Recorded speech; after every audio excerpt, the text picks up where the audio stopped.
My business almost killed me. How I broke through the growth ceiling by utilizing systems. As I was getting started as a founder of Otter Public Relations, we had really early success and it almost destroyed the business. And that sounds counterintuitive, but we were growing too fast. We couldn't keep up with demand. We kept selling and our operations was falling behind. There are a few things that I did to build out a robust system to allow my business to grow without me. And I want to walk you through what those successes were and those failures. So one of the most exciting times I've ever had in business was the second month of running Otter Public Relations. We had started month one with zero revenue and somehow managed to make it to $10,000 a month in month two, which was incredible, but we really didn't have a way to produce the product or build out anything. And unbelievably, we went from $10,000 to $70,000 the next month, and systems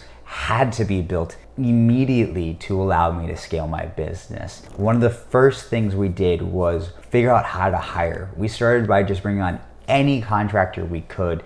This was during COVID, so at least there was a lot of opportunity and people were looking for jobs. But we also, $70,000 sounds like a lot of money, but we didn't know if we were gonna have $70,000 next month because it was all brand new. So we had to be really careful at how we hired. So we brought on these contractors. Some of them were very good. Some of them are still with us. Our first hire is our COO.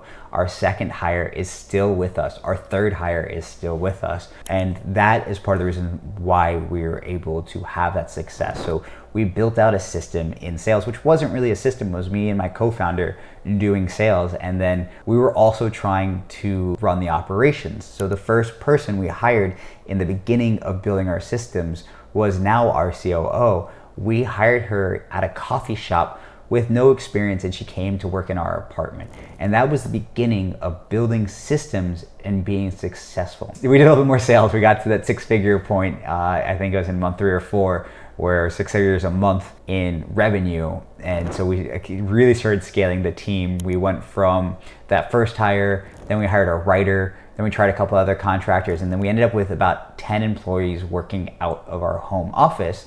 And they were all reporting to me and my co-founder.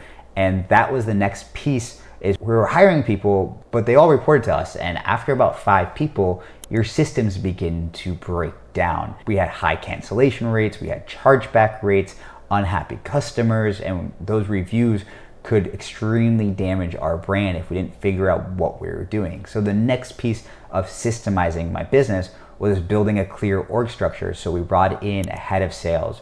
We promoted that person who was a publicist, I don't remember her initial title, and we made her a manager. And so she started managing all the other employees, and then we had that head of sales who was in charge of doing sales, and most of our lead generation was systemized through automatic outreach, through email marketing, which we had this crazy hack where we could send 10,000 emails a day by the click of a button.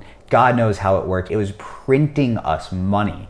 And so we had to grow as quick as we could because we didn't know how long that opportunity would stick. The next big thing that I did was the vacation test. So we put in these people, the salesperson, the ops person, the staff, and we gave them the best instructions we could. And then it was COVID and we left, and I went to Tulum for 6 weeks and I did some work, I did some training. And while I was in Tulum, part of that vacation test is to learn where your systems aren't working so that you can fix them. So I was working sometimes, I was just letting things run the other. And what we realized while we were there is we needed a university. We needed Otter University, which was the program that taught people how to do their job inside of our company.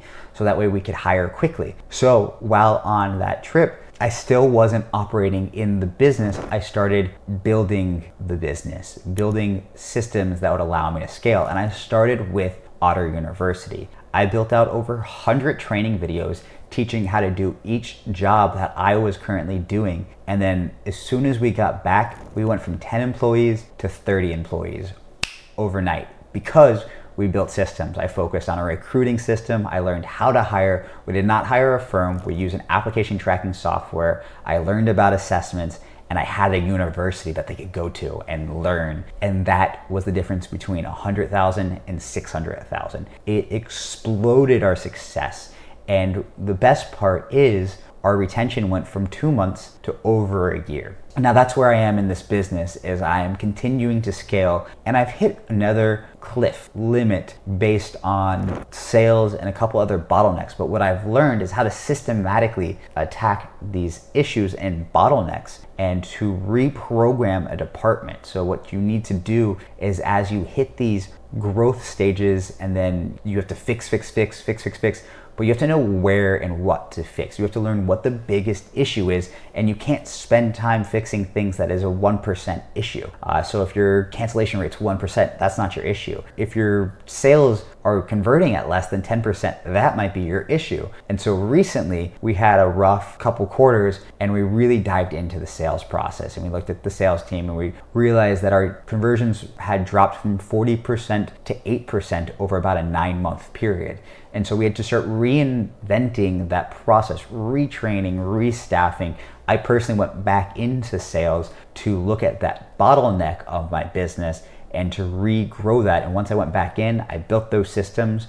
I handed them off to the right people. I made sure they were clearly trained, and that one of the key things is they were bought into the business and they were excited to help build us to the next level. And then I was able to walk away, getting our conversion rates almost back to where it was.